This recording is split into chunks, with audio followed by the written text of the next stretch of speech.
guys, welcome back to some NRL stuff, and today we'll be, I've had a request to review the 2021 NRL hookers. I'll rate them based off their 2021 NRL form.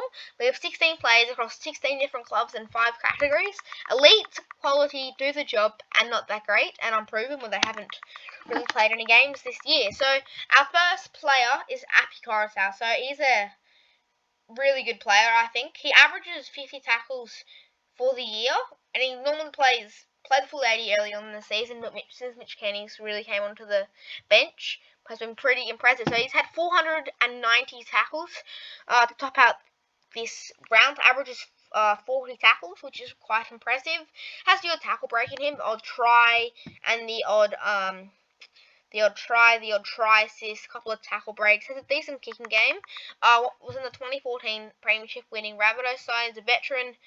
Scored the try for the Blues to level scores up with the Maroons in Game 3, but this is Penrith, not State of Origin. So I think it's fair to put him in the quality section, definitely. Not a, just not behind, just, there's people of the elite category like Cook or something, but he just doesn't have the same prowess as Cook does. Our next player is Blake Brayley. So he's obviously done the job for the Knights. I think fair to put him in not that do the job category. He has done the job for the Knights in the past, but not a real Premiership winning hooker. Look, he averages 30 tackles a game and has a total of 840 tackles, which is really 39 tackles per game, and has 840 tackles for the year, which is really good. So he is a really good tackling percentage. He's only actually had 29 missed tackles for the year, considering there's 23 games. It's really good for a hooker in the middle who's making 40, 50 odd tackles a game, sometimes even 60 tackles a game. Played every game this year for the Sharkies. Hasn't scored. He's scored 2 tries this year. He's pretty good for the crash plays. There's a try assist for that. A couple of line breaks, a couple of tackle breaks. Averages 1 offload a game, and gets the odd turnover tackle. So I think it's very fair to put him in the do the job section. So our next player is Cameron McInnes, but he's obviously he tore his ACL earlier in the preseason. Hasn't played any games. Obviously, if we were ranking this list based off career form, he'd be in the quality section. But based off this year's form, he's had no experience for this year. So I think it's pretty fair to put him in the unproven category. He hasn't played any games, hasn't had any experience what the new rules are like and everything. So I think it's fair to put him in the unproven category. Our next player is Damien Cook. What a legend. Been the hooker for New South Wales since 2018 and serviceable all the time. Just a really good player. Has 891 tackles for the year. Averages 41 tackles for the year, which is really good. Has a couple of tackle breaks a game, but his road service had a dummy half. He provides a spark where he makes lots of line breaks and he's always a support player. Unlike other hookers, normally most hookers average 20-30 meters a game, but he actually averages over 100 meters for 2021, which is actually really good. So definitely an elite player. Has just sparks that energy in the South Sydney boys, which sort of lifts everyone, if you know what I mean. He always just makes line breaks and makes things look so easy. Makes so many tackles that people don't really see. And I've read out before, he averages 40-something tackles a game, which is really impressive. So he definitely deserves to be in the elite category, probably the best hooker in the game. So our next player is Harry Grant. So obviously he debuted for the Tigers last year. He was absolutely exceptional. He was on loan from the Storm, and obviously the Storm saw how good he was and like, oh mate, give him back now. We want him back at our club right now. So he split the role with Block of Cheese and played average of 52 minutes, which has been really good.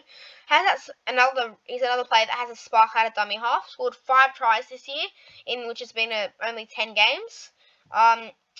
Really good running game. Averages try assists per game.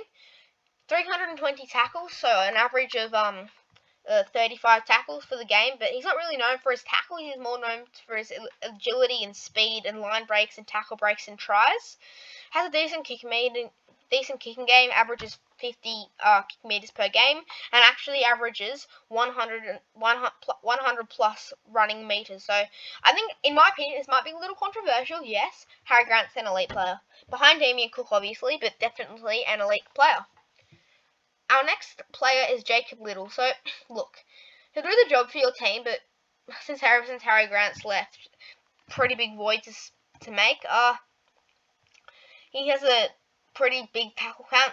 He's 704 tackles total this year, an average of 39 tackles, which is pretty impressive. Just doesn't have that prowess out of dummy half. He makes his tackles, but what he does is that out of dummy half, he passes the ball, and his passes aren't always the best. So I think it's fair to put it, this might be controversial as well, but not that great category, honestly. Just doesn't have that spark out of dummy half for a hooker. He also has a very high missed tackle count with 83 missed tackles in, he's only played 18 games, so he averages, I don't know, something like 6-7 missed tackles a game, which is really, really poor. So I think it's fair to put him in not that great category. Doesn't have that attacking prowess, and his defense is pretty average as well. Our next player is Jake Friend. So he's obviously only played one game before announcing his retirement due to a head knock, sadly. A bit hard to judge him based off how many minutes he's played. He only had 24 points in 47 minutes.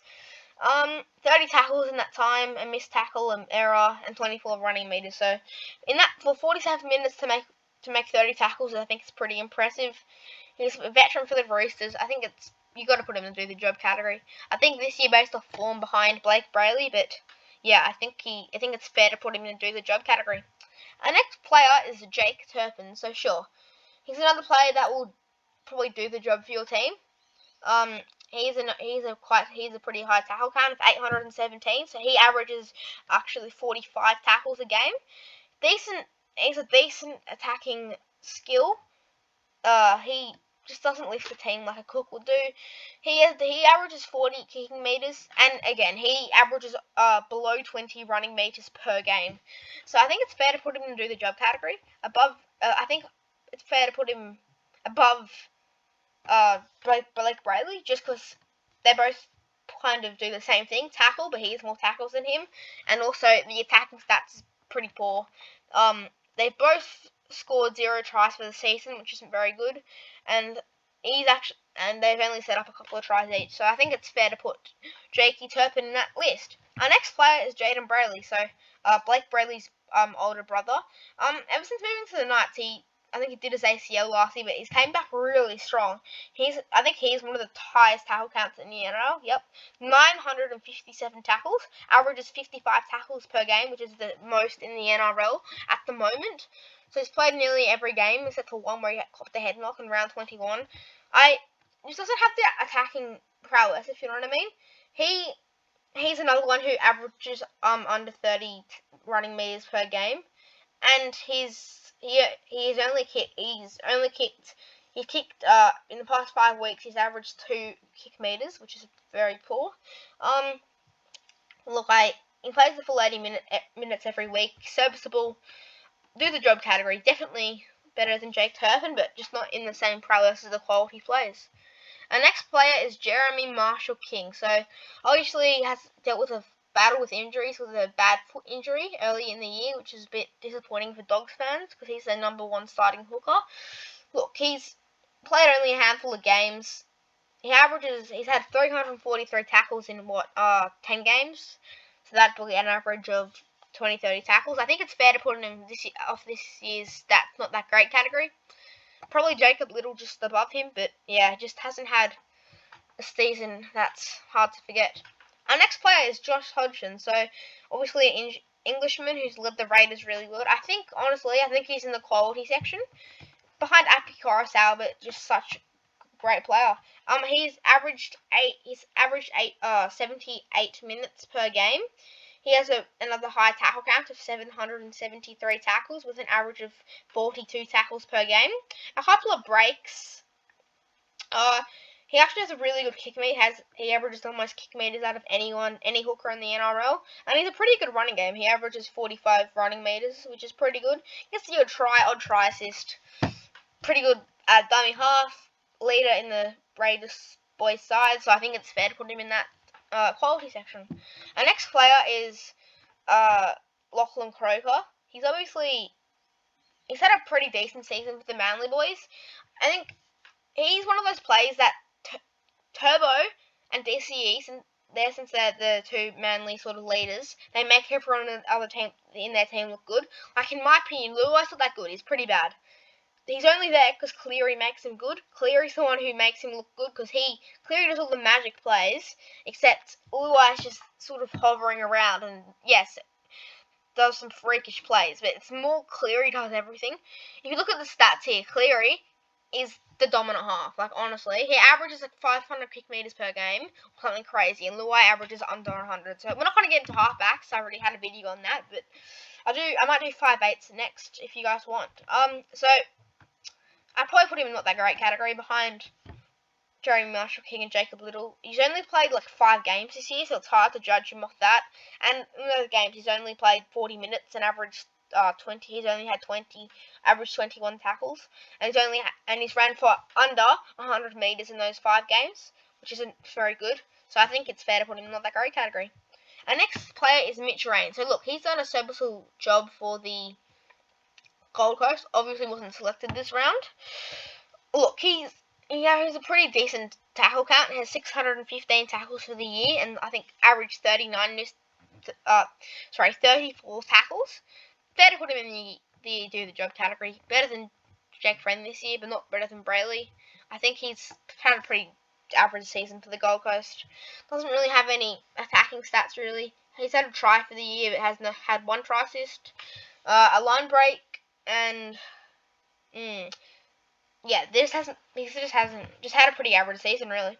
Our next player is Reece Robson. So, he's another player where it's like, so I put in the do the job, not that great. Look, he splits his time with Jake Granville, averages 60 minutes per game in his 2021 NRL season so far. He also has another really high tackle count of 828 tackles and averages 52 tackles. He's had the most tackles in any game this year, which has been 71 tackles in one game in an 80-minute stint, which is absolutely outstanding. So I'm going to go ahead and put him in the do the job category. Probably better than Mitch Rain and Jakey Friend, but I probably put him there. Our next player is Reid Marnie, so he's another interesting one. I'd probably put him in the quality section. He's a massive part of Parramatta's premiership credentials. Obviously, with him not there and out for the season with a dodgy shoulder, it's a bit unfortunate. He's another high tackle count, 763 tackles with an average of 45 tackles, which is actually really, really, really good. I think he's in the quality section. Has a really good service out of dummy half, but yeah, I think it's fair to put him in the quality section. A massive part of Parramatta's premiership credentials, everything they score or try. He's really good at crash plays and has something to do with the play. Our next player is Wade Egan. So he's a big part of the Warriors' finals run if they can make it. He's probably in the do the job category. He's actually a really good spark out of dummy half, honestly. In attacking best hookers, I'd probably put him in the top 5, but overall, I'd probably put him second on the list, just behind Jaden Brayley, obviously, but I think that's where he belongs. Averages 40 tackles, averages over 100 meters, he's had 7 tries for the season and 10 try assists. He's just a great player. I'd probably put him in the quality section for attack, but defense probably do the job, so overall probably do the job section. Anyway, guys, hope you enjoyed this video. Let me know what you think of this list, and leave in the comment section what kind of position you want to see next. We've already done hooker and halfback, and name any other position I can do apart from second row. Anyway, hope you guys enjoyed this video. Make sure to like and subscribe for more content, and turn on the notification bell so you never miss a video. Alright, catch you guys later.